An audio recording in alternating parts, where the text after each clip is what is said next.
दोस्तों आज के स्टडी में हम solar system complete installation normal inverter के साथ किस तरह किया जाता है, किस तरह इन्वर्टर बैटरी कंप्लीट इंस्टॉलेशन किया जाता है, किस तरह हाउस लोड कनेक्शन किया जाता है, हर एक कनेक्शन को काफ़ी आसान तरह से सीखने वाले हैं। देखिए, आपके पास यदि सोलर इन्वर्टर है तो उस कंडीशन में आपके पास सोलर पैनल से जो भी डीसी वोल्टेज आ रहा है उसे आप सोलर इन्वर्टर में डायरेक्टली कनेक्ट कर सकते हैं।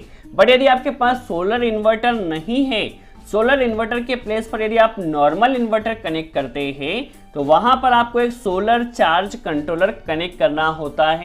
सोलर चार्ज कंट्रोलर जो हम यहाँ पर कनेक्ट कर रहे हैं, इसका मेन फंक्शन होता है वोल्टेज को मेंटेन करने का। देखिए, नॉर्मली होता क्या है, दोपहर के समय में धूप क्योंकि ज़्यादा होती है तो यहाँ पर ज़्यादा वोल्टेज सोलर पैनल से जनरेट होता है, शाम के समय पर वोल्टेज कम जनरेट होता है।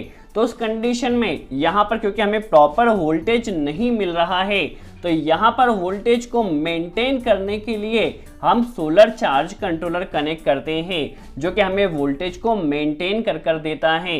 तो यदि आपके पास कोई नॉर्मल इन्वर्टर है और आप सोलर सिस्टम इंस्टॉलेशन करना चाहते हैं तो वहां पर आपको एक सोलर चार्ज कंट्रोलर कनेक्ट करना होता है जो कि वोल्टेज को मेंटेन करता है।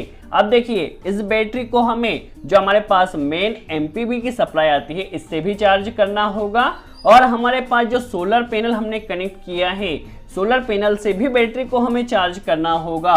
तो किस तरह से कंप्लीट सेटअप सेट किया जाएगा हम समझ लेते हैं। सबसे पहले देखिए, हमें हाउस लोड भी समझना है। तो हाउस लोड के लिए हमने एक बोर्ड कनेक्ट किया है और यहाँ पर कुछ लोड हमने लिया है जैसे कि एलईडी टीवी, फैन और सीएफएल लाइट। आपके घरों पर जो भी लोड हो उन्हें आप यहाँ पर फॉर एग्जांपल एज्यूम कर सकते हैं। यह हमारे पास घर का मेन एनर्जी मीटर है जिसकी मेन सप्लाई एमपीबीसी या मेन पावर सप्लाई आती है। यहाँ पर हमारे पास एक स्विच बोर्ड हमने कनेक्ट किया है जो कि इन्वर्टर की चार्जिंग के लिए कनेक्ट किया है। एक हमारे पास डिस्ट्रीब्यूशन एमसीबी है। चलिए किस तरह से कनेक्शन किया जाएगा। और यहाँ पर हमने इन्वर्टर चार्जिंग के लिए एक टॉप कनेक्ट किया है और डीसी लोड चलाने के लिए यदि आप कोई डीसी लोड को रन करना चाहते हैं तो यहाँ पर एक डीसी लोड पर रन होने वाला एक बल्ब कनेक्ट किया है। अब देखिए, इन्वर्टर हमें कनेक्शन समझना है तो जितना भी इन्वर्टर का कनेक्शन किया जाता है वो इन्वर्टर के बैक साइड में किया जाता है।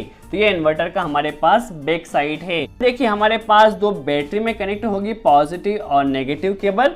यहाँ पर ये इन्वर्टर की चार्जिंग केबल है। ये जो स्विच दिया गया है इससे हमें सेलेक्ट करना होता है इन्वर्टर को चार्ज हमें सोलर पैनल के जरिए करना है या मेन पावर सप्लाई के जरिए। यहाँ से हम सिलेक्शन कर सकते हैं और इससे हमें इन्वर्टर का आउटपुट मिलता है फेज और न्यूट्रल। चलिए, अब सबसे पहले हम इस एनर्जी मीटर का कनेक्शन कर लेते हैं। तो एनर्जी मीटर के फर्स्ट एंड सेकंड टर्मिनल पर हमें फेज और न्यूट्रल कनेक्ट करना होता है। देखिए, इनपुट पावर सप्लाई कनेक्शन हो चुका है। अब एनर्जी मीटर का जो आउटपुट है थर्ड नंबर से हमें न्यूट्रल आउटपुट मिलता है जिसे हमने डिस्ट्रीब्यूशन एमसीबी में कनेक्ट किया है। फोर्थ टर्मिनल से हमें फेज आउटपुट मिलता है। देखिए, डिस्ट्रीब्यूशन एमसीबी में हमारा इनपुट कनेक्शन हो चुका है।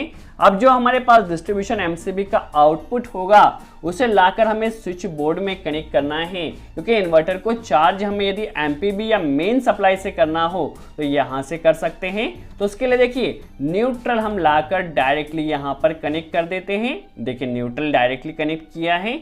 जो फेज वायर होगा उस फेज वायर को स्विच में लाया जाता है। अब देखिए, जैसे ही स्विच को ऑन किया जाएगा तो यहाँ से देखिए स्विच की सप्लाई यहाँ इस सॉकेट में आ जाएगी जिससे सॉकेट में हमारी सप्लाई यहाँ कनेक्ट होगी। अब जब हम इस टॉप को इस सॉकेट में कनेक्ट करते हैं तो हमारा जो इन्वर्टर है वो मेन पावर सप्लाई से चार्ज होगा यदि हमने यहाँ पर मेन पावर सप्लाई से सिलेक्शन किया है तो। चलिए, अब यहाँ से देखिए, इन्वर्टर चार्जिंग केबल को हमने यहाँ पर कनेक्ट कर दिया है। तो ये इतना हमारा जो कनेक्शन था ये इन्वर्टर चार्जिंग के लिए अब तक हमने कनेक्शन देखा। अब हमें सोलर पैनल का कनेक्शन करना है। तो सोलर पैनल में देखिए, एक आपको पॉजिटिव और एक नेगेटिव टर्मिनल मिलता है। तो यहाँ पर देखिए, जो नेगेटिव टर्मिनल है इसे लाकर सोलर चार्ज कंट्रोलर के सेकंड टर्मिनल में आपको कनेक्ट कर देना है और जो पॉजिटिव टर्मिनल है उसे फर्स्ट टर्मिनल पर कनेक्ट कर देना है। अब सोलर पैनल से जो भी हमें वोल्टेज मिल रहा है वह सोलर चार्ज कंट्रोलर के जरिए कंट्रोल किया जाएगा। अब देखिए आपके पास कोई डीसी लोड है जिसे आप डायरेक्टली रन करना चाहते हैं तो आप यहां से कनेक्ट कर दीजिए। 6 नंबर से नेगेटिव वायर ले लेना है जो कि आपके पास यदि कोई डीसी लोड है तो यहाँ से रन कर सकते हैं, और 5 नंबर टर्मिनल जो दिया गया है यहाँ से आपको एक कनेक्टर लेना है, और डीसी लोड जो भी 12 वोल्ट का लोड है आपका उसे आप डायरेक्टली यहाँ से रन कर सकते हैं। अब यदि आपको सबसे पहले बैटरी को चार्ज करना है सोलर चार्ज कंट्रोलर के जरिए तो यहाँ से आपको आउटपुट मिलेगा जो कि आपको बैटरी में कनेक्ट कर देना है। देखिए पॉजिटिव वायर को लाकर आपको बैटरी के पॉजिटिव में कनेक्ट कर देना है, नेगेटिव वायर को लाकर आपको बैटरी के नेगेटिव में कनेक्ट कर देना है। तो देखिए हमारे पास सोलर चार्ज कंट्रोलर और बैटरी का कनेक्शन हो चुका है। अब हमें इन्वर्टर का कनेक्शन करना है। अब देखिए हमें यदि बैटरी को सोलर चार्ज कंट्रोलर या सोलर पैनल के जरिए चार्ज करना है तो यहाँ से हो जाएगा। अब यदि हमें मेन पावर सप्लाई के जरिए बैटरी को चार्ज करना है तो यहीं से देखिए हमारे पास जो कनेक्टर्स दिया गया है इस कनेक्टर में हमें केबल को कनेक्ट कर देना है, पॉजिटिव में पॉजिटिव को और नेगेटिव में नेगेटिव को। हमारी बैटरी को यदि सोलर चार्ज कंट्रोलर से चार्ज किया जा रहा है तो भी चार्ज हो जाएगी, यदि मेन पावर सप्लाई से चार्ज किया जा रहा है तो भी हमारी बैटरी चार्ज हो जाएगी।